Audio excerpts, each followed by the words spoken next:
Je t'avoue, je suis dégoûté là.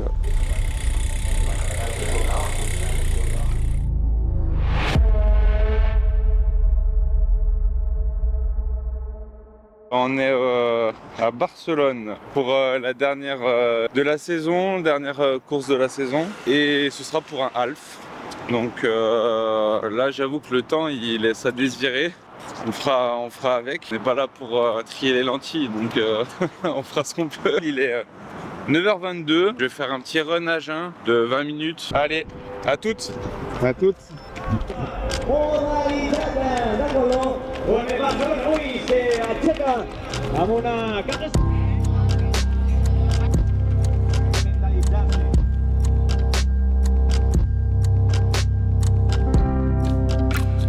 Là, on est le 26 octobre, on est sur une fin de saison, du coup pour moi en tout cas en triathlon. Ça aura fait une bonne saison avec des hauts et des bas. Je vais en tout cas tenter de faire la meilleure course et de donner le meilleur de moi-même pour ma mamie qui est décédée la semaine dernière. Ce sera vraiment le but de pouvoir faire ça avec elle. Elle n'a jamais pu venir avec moi parce que bon, elle avait 98 ans. En tout cas, j'espère, peu importe où elle est, qu'elle puisse voir ou être avec moi dimanche. Grande femme, grande personne, en pensant d'abord aux autres avant de penser à soi. Et en fait, je me dis, moi, c'est toujours plus ou moins aussi ce qui m'avait attiré. Être dans les forces de l'ordre, avant tout, c'est quand même tourner vers l'autre.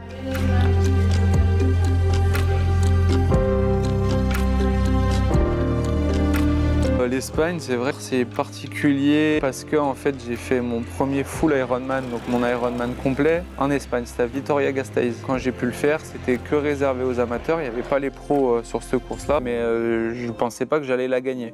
Et en fait, je la gagne. Du coup, j'étais vachement encouragé. Les Espagnols arrivent beaucoup à faire ressentir cette énergie et j'aurai toujours ce souvenir de cette banderole. Et après, l'année d'après, je reviens. J'arrive et je fais pareil, une super course. Je fais 8e overall, donc avec les pros compris, mais je regagne en tout cas en amateur une nouvelle fois. Et 2023, j'entame ma saison professionnelle en catégorie pro, toujours avec mon travail à côté et tout. De toute façon, c'est toujours le cas actuel. Je vais à l'Ironman de Platja d'Aro, des supports des championnats d'Espagne. C'est là en plus que je gagne ma première prize money de ma vie, tu vois. Donc encore en Espagne. Donc l'Espagne, c'est vrai que c'est toujours un endroit qui est particulier pour moi.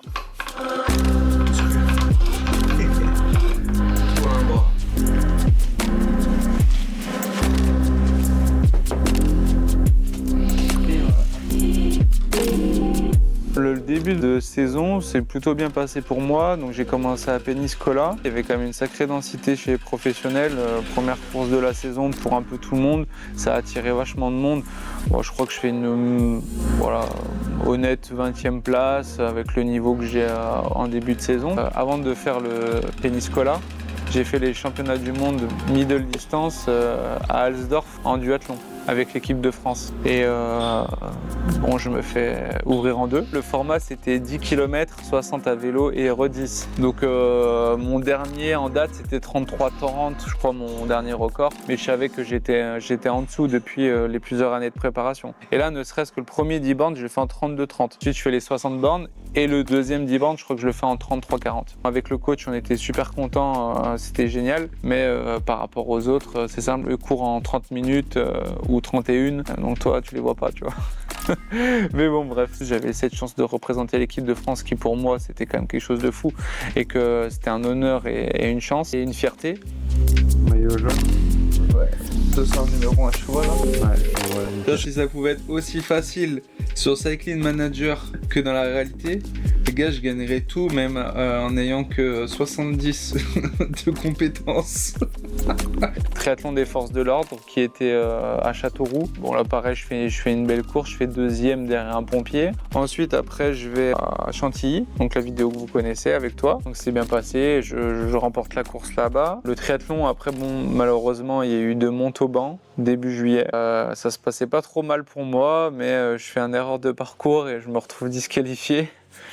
Voilà, j'avais fait une story à ce sujet-là, c'est que c'est la vie. Malheureusement, il est resté une flèche au sol qui indiquait en fait le parcours de 2024 et il fallait aller tout droit. Et vu que j'étais encore comme d'habitude tout seul, je savais pas trop, tu vois, je fais bon ben je vais prendre à droite, voilà. Et en fait, il fallait prendre tout droit. Mais mes torts sont là aussi et il n'y a pas de souci, j'en veux à personne. Je fais après la course jusqu'au bout, je la gagne, mais bon, je suis disqualifié à la fin. Fin juillet, je fais Tourcoing, Challenge Tourcoing, course internationale. Je fais ça avec mon sponsor Formarail. J'en fais un petit coucou. Je fais 4e et du fait de cette place-là, je me qualifie d'ailleurs pour 2026 pour les championnats du monde label Challenge. Donc c'est pas le label Ironman, c'est label Challenge, donc qui est le label concurrent d'Ironman. Bah là, on retourne sur le parc à vélo et là du coup on va faire le checking, c'est-à-dire on va juste déposer le vélo tout simplement. Et là le moment de misère un peu chiant. Tu viens tout caler. Ça là. Je préparais Zofingen et malheureusement, il s'avère que tout était fait, la préparation était là, on était content, on avait fait ce qu'il fallait. Et là, tu te dis, c'est bon, on va aller là-bas, ça va le faire. Et là, en fait, je commence à me sentir pas très bien. Et dans la nuit, il me semble du mercredi au jeudi, je commence à tomber malade. Et ensuite, après, du coup, je vais voir le médecin le jeudi. Il me met en arrêt. Du coup, on essaye de suivre l'évolution de la fièvre, etc. Il me met sous cortisone. Mais sauf que nous, chez les professionnels, la cortisone, c'est interdit. Si tu te fais prendre par le contrôle antidopage, t'es mort. Forcément, du coup, j'ai commencé à envoyer des mails. J'écrivais un peu à droite à gauche. J'ai fait des mails à la Fédé. J'ai fait des mails à l'organisateur. Évidemment, j'ai continué à être malade. Je crois que samedi, j'étais toujours malade et peut-être même dimanche matin, peut-être. Du coup, on n'est pas parti en Suisse. On a annulé notre tournage, etc., etc. Voilà, pour Zofingen, c'était malheureusement, c'était une grosse déception pour mon coach et moi parce qu'on avait préparé et puis on voulait voir ce que ça donne sur long parce que la distance, c'était 10, 150, 30. J'aurais pas joué les premiers rôles, mais voir un peu ce que ça allait donner.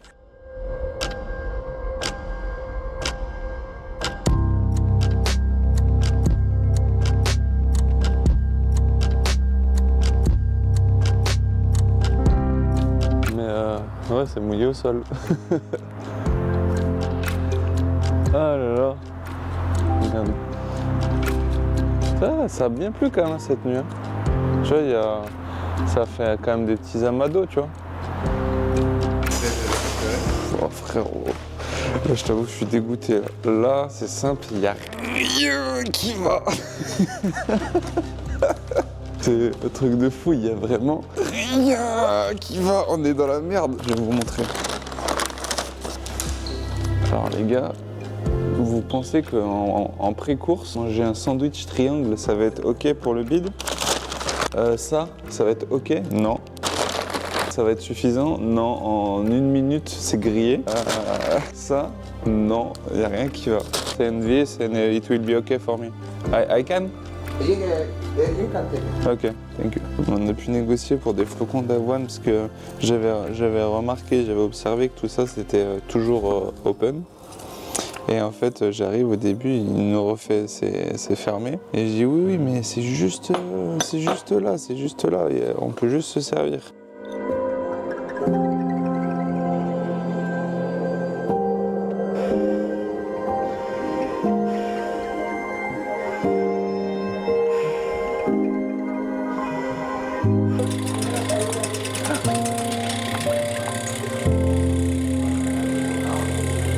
J'ai froid.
Je vais tenter l'eau.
tenim gir. Això vol dir que Katia Sáenz, ara mateix descendents de la categoria femenina, on de moment va manant la vuitena del món, als dels grans, d'una gala de les que emociona, perquè avui, entre ahir, encara no ha fet la volta, però la diferència abans era...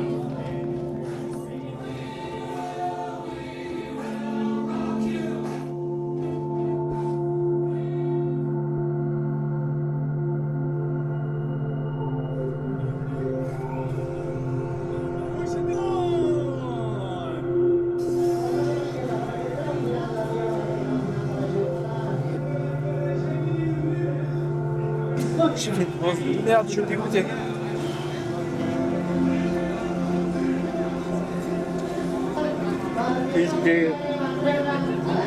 En fait, l'hommage, il est même pas rendu, ce que je voulais faire à ma grand-mère.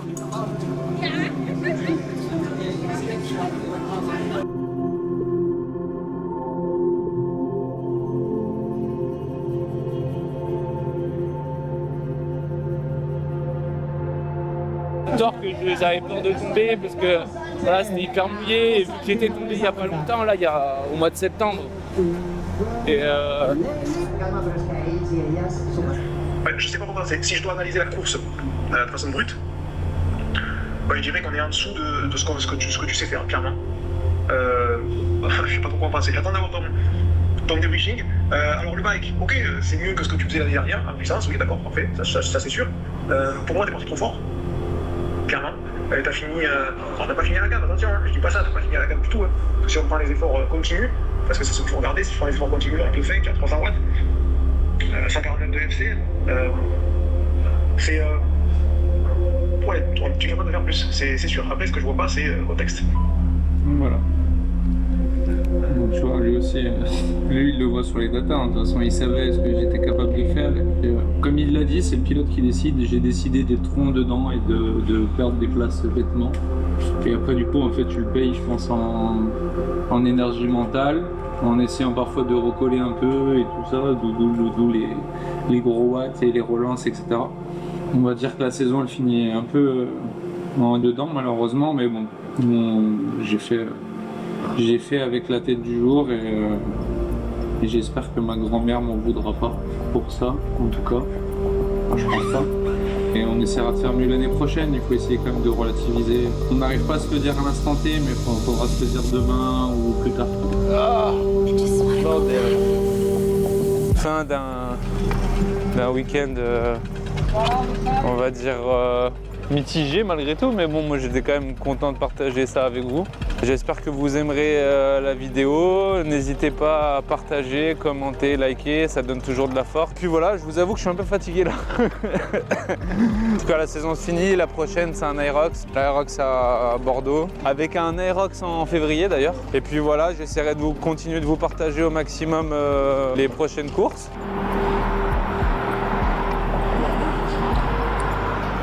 Merci les boss de Barcelone. L'arrière elle est bonne. Voilà, là c'est censé tourner comme ça.